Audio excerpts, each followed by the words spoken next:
নাম কি তোমার? আদিল। ঘটনা কি হয়েছে? সকালে আমি ওনার সাথে কথা বলে গেছি, উনি আমার সাথে কথা বলছে, উনি নাস্তা খেতে চাইছে। আমি বলে আচ্ছা ঠিক আছে, তাহলে আমি ক্যান্টিনে গেছি, ক্যান্টিনের ম্যানেজার আমি বাড়ি করছি কোনোটাই। আমি সকালে বাজারে নাস্তা করছি, ভালো করে ওনার ফোন দিতে উনি ফোন করতেন। আচ্ছা, উনি ফোন দিলে আমি বলবো যে আসে নাস্তা নিয়ে যাবো, নাস্তা রেডি করে রাখছি। তারপর ক্যান্টিনে এটা সকাল কয়টায়? সকালে এটা আপনার 8টার পর ওনার আমি ফোন দিয়েছি। আচ্ছা, ওনার নাম কি? ওনার নাম রিয়ামণি। রিয়ামণি। বাবার নাম? বাবার নাম আলী মন্ডল। বাড়ি? বাড়ি জামালপুর। জামালপুর। আর তোমার নাম কি? আমার নাম আদিল, মোহাম্মদ আদিল। তোমার বাবার নাম? বাদশা। বাদশা। আচ্ছা, তোমার শরীরে একটু দাঁড়াও তো দেখি, তোমার শরীরে কোনো কি আছে কিনা। তুমি তো ওর হাজবেন্ড তাই না? একটু ঘুরো তো। হাজবেন্ড ঘটনাস্থল থেকেই উদ্ধার করা হয়েছে, তাকে আটক করা হয়েছে ইতিমধ্যে, আপনারা দেখতে পাচ্ছেন। আর এইখানে সেই ঘটনা ঘটা, এই যে সেই কোয়ার্টার, এখানে আমরা বিভৎস তাই আমরা দেখাচ্ছি না, এখানে সেই অপ্রীতিকর ঘটনা ঘটেছে অনাকাঙ্ক্ষিত। এইখানে রিয়ামণি যে আছে তার লাশটা এখানে পাওয়া গেছে, গলা কাটা অবস্থায় এবং বিভিন্ন জায়গায় কোপের আঘাত আছে। এখানে উৎসুক জনতা অনেকে আছেন, এখানে দেখতেছেন। আর কেউই নাই এই পুরো কোয়ার্টার আর কেউ নাই? আচ্ছা, কত বছর যাবত এখানে বা কতদিন যাবত? আমি এখানে আপনার 8 বছর হয়ে গেছে এখানে আছি। 8 বছর এক রুমে দুইজনই? মানে বিয়ে করছে কতদিন? 1 বছর। 1 বছর। আচ্ছা, এখন হয় না, ফেব্রুয়ারি মাসে 1 বছর। 1 বছর হবে, অল্প কয়েকদিন। মানে 8 বছর থাকতে 7 বছর পর এখানে বিয়ে করে ওরা নিয়ে উঠছে এখানে। আচ্ছা, আর এখানকার যে কর্মকর্তা বা সিকিউরিটি গার্ড কে কে আছে এখানে? আচ্ছা আচ্ছা, একটু সাইড দেন তো। আপনারা তো কেউ কিছু জানেন এই বিষয়ে? আচ্ছা আচ্ছা, ভাইয়ান এদিকে আসেন। আপনার নাম কি? এদিকে দাঁড়ান। আলাউদ্দিন ভাই, কি মানে আপনি কি দেখছেন বা কি শুনছেন এই বিষয়ে? আমার ডিউটি ছিল ওই সাইডে। হ্যাঁ, সকালে আমি তো জানি না, একটু রেস্টে ছিলাম। পরে এখান থেকে স্যারেরা বলছে যে এদের সমস্যা হয়েছে, পরে এখানে এসে দেখি এদের সমস্যা। আমি জানি না, আমার রাত্রে ডিউটি ছিল ওই সাইডে, ওই টাওয়ারে। কোন গেটে ছিল তুমি? গেটে না, ওখানে টাওয়ার আছে, ওই টাওয়ারের ডিউটি ছিল। তুমি এসে কি দেখলা? আমি আসছিলাম না, পরে স্যার এখানে ডিউটি দিয়েছে, এখানে আসছে, আমি ভিতরে দেখি না কি হয়েছে। আচ্ছা, এই যে এইখানে যে আছে আদিল আছে বা ওর ওয়াইফ নিয়ে এখানে থাকে, ওদের ব্যাপারে এর আগে ঝগড়া বা কেউ কোনো কিছু দেখছেন কিনা কখনো? বেশি দিন আসছি না এখানে। কতদিন যাবত? এই তো 8-10 দিন। 8-10 দিন। আচ্ছা ঠিক আছে, আমরা ওই যে এখানে যে আছে মিজান ভাই, আমরা আরেকজন। আপনি তো এই ঘটনার সময় এখানে দায়িত্বরত ছিলেন? ছিলেন না? আচ্ছা, মানে এই যে আদিল বা ওর ওয়াইফ সম্পর্কে আপনি এই ঘটনা সম্পর্কে কি জানেন? পূর্বে কোনো জানি কিনা? ওরা তো প্রায় 1 বছর যাবত এখানে থাকে তাই না? স্যার তো আর ডিউটি করে না। ডিউটিরত তো আপনি ছিলেন না? আপনি কি কোনো কিছু লুকানোর চেষ্টা করতেছেন? তাহলে আপনি কথা বলতেছেন না কেন? স্যার আমি তো ডিউটিতে ছিলাম না, আমি তো নাইট ডিউটি করে চলে গেছি। বাবা, এই 8 বছর ধরে এই জায়গায় থাকে, তার স্ত্রী নিয়ে থাকে, তাদের চলাফেরা কথাবার্তা আপনার চোখে কিছু পড়ছে কিনা? যেহেতু আপনি নাইট ডিউটি, আপনার চোখে তো পড়ার কথা। ঘটনাটা কি সেটা একটু বলেন, যে আসলে কি হয়েছে বা কি আপনি আপনার ধারণা কি, বা আপনি কতটুকু কি দেখছেন? কাউকে ঢুকতে দেখছেন কিনা? বা আদিল তো বলতেছে নাস্তা আনতে গেছিল, এই ফাঁকে আমি ডিউটি ছিলাম না। আপনি তখন কোথায় ছিলেন? আমি তো আমাদের বেড়াকে চলে গেছি। ব্রাকে চলে গেছেন? আচ্ছা ঠিক আছে।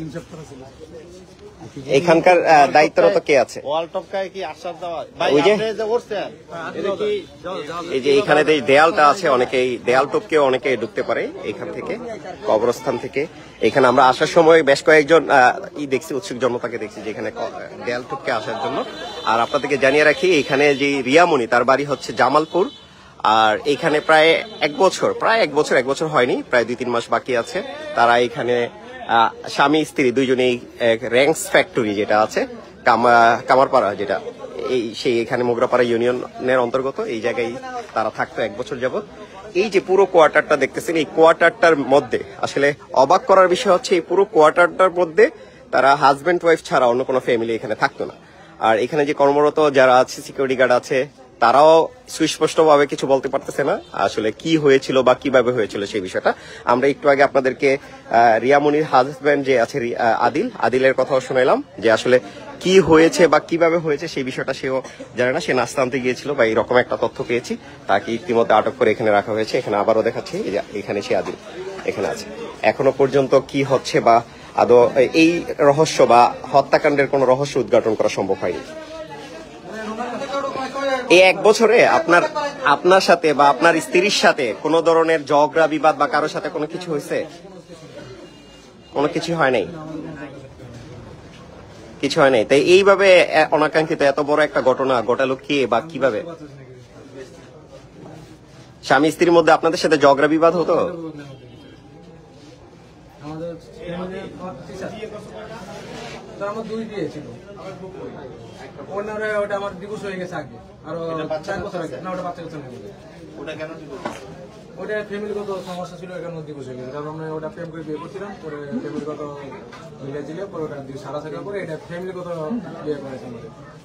মানে এই রিয়ামনির সাথে ফ্যামিলিগত ভাবে বিয়ে? এর আগের বিয়েটা কি ছিল? আগে ওটা প্রেম করেছিল ছিল। বাড়ি কোথায়? ওটা বাড়ি জামালপুরে ছিল। জামালপুরেই। ছাড়াছাড়ি হওয়ার কারণ কি? সারাসারি আপনার আমাদের ফ্যামিলি থেকে ওটা মেটাল হয় না আর কি। আমি চাই একটা, ওই চাই একটা, এই জন্য আমি ওনাকে ডিভোর্স দিয়েছিলাম। তাকে নিয়েও কি এখানে ছিল? জি স্যার। ওই আগের স্ত্রীও এই বাসায় ছিল? জি স্যার, উনি 1 বছর মতো এনে ছিল। 1 বছরের মতো ছিল, তারপর ছাড়াছাড়ির পর চলে গেছে। সারাসারি করে 4 বছর পরে। সে বর্তমানে এখন মোবাইল আমার, কিন্তু আমার ওয়াইফ চালাও ওটা এখন। এটা আমার মোবাইল। কারণ উনি বাসায় একা থাকতে। তুমি আজকে রাত্রে তো তোমার ওয়াইফের সাথে ছিলা, একই সাথে রাত্রে খাবারও খাইছি, তারপরে তো ঘটনাটা বলো তো। তারপর থেকে তো আমরা রাত 11টা পর্যন্ত আমরা হজে গেছিলাম, 11টা পরে আমরা ঘুমাই গেছি। তারপর সকালে উঠে কি হয়েছে? সকালে ওটা পরে আমি গোসল দিচ্ছি, গোসল দেওয়ার পরে ওনারা ডাক দিচ্ছি। উনি বললো যে তাহলে যাও, আমার জন্য নাস্তা আনি। আমি বললাম কি নাস্তা খাবো, পোয়াটা খাবো না বাবা পিঠা খাবো? না, বাবা পিঠা খাইছি না, কালকে খাইছি, পোয়াটা খাবো। এই জন্য আমি আচ্ছা ঠিক আছে পোয়াটা আনি। আমি আবার বাজার গেছি, ক্যান্টিনে বাজার করছি, বাজার করে আমি 1 মিনিট নাস্তা আনাইছি।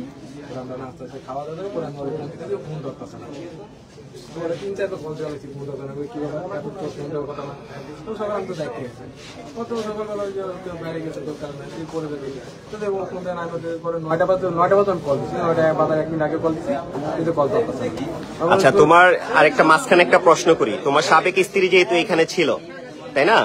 1 বছর এখানে ছিল, তা সে কি এখন জামালপুরে থাকে না আশেপাশে কোথাও থাকে? হালুয়াঘাট থাকে। তুমি সবকিছুই জানো তাহলে। তার নাম কি ছিল সাবেক স্ত্রী? মণি। মণি আক্তার। আর ওর নাম হচ্ছে রিয়ামণি। তুমি মণিতে আবদ্ধ, মানে এর বাইরে যাও নাই? আচ্ছা আচ্ছা আচ্ছা, ঠিক আছে। এখানে উৎসুক জনতা অনেকে আছেন। আসলে এই যে জায়গাটা আসলে আতঙ্কের বিষয় হচ্ছে, এত বড় একটি কোয়ার্টার, এখানে একটা ফ্যামিলি থাকতো। আপনারা একটু আগে শুনতেছিলেন যে রিয়ামনির হাজবেন্ড এখানে আদিল এখানে 9টার সময় এসে জানতে পারে যে তার স্ত্রী এখানে অবস্থা, মানে যে ঘটনাটা উদ্ধার হয়। এবং আসলে আমরা হ্যাঁ হ্যাঁ হ্যাঁ এইখানে আপনাদেরকে বিভৎস এই কারণে আসলে ঘটনাটা তার চেহারা দেখাচ্ছি না। এখানে অবস্থা খুবই, এখানে সোনারগাঁ থানা পুলিশের 2nd অফিসার এখানে আছেন, অন্যান্য সদস্যরা এখানে আছেন, সব মিলিয়ে এই অবস্থা। হ্যাঁ, সেটা এই পর্যন্ত। আসলে আপনারা এলাকাবাসী কি যা দেখছেন আইসা, একটু বলবেন যে সবার আগে আসছেন যারা, আপনারা কে কি বলতে পারবেন? ওই জানালা দিয়ে দেখছেন আপনারা? আচ্ছা, প্রথম জানতে পারলেন কিভাবে?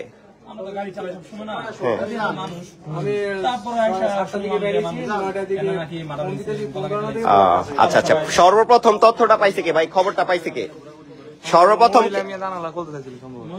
মহিলা দিয়ে।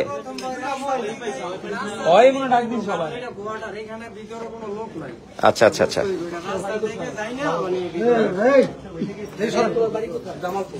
ভাই উৎসুক জনতা আপনারা যারা আছেন একটু সাইড হন, কারণ ওনাদেরকে কাজ করতে দেন। হ্যাঁ, এখনো পর্যন্ত এখানে যারা কর্মরত আছে তাদের মধ্যে কাউকে আমরা পাইনি। আর যারা আছে তারা কথা বলতে চাচ্ছেন না, বা সিকিউরিটি গার্ড যারা আছে তারা সুস্পষ্ট তথ্য দিতে পারেন না। এইখানে যারা আছে এত বড় কোয়ার্টারটাতে একটা ফ্যামিলি থাকতো, অর্থাৎ তাদেরও স্বামী স্ত্রী 2জনই থাকতো, তাদের পরিবার অন্য কেউ ছিল না। এই পর্যন্তই তথ্য, বাকি তথ্য আপনাদেরকে আরো জানাবো। সেই পর্যন্ত আমাদের সাথেই থাকবেন। ধন্যবাদ। আসসালামু আলাইকুম।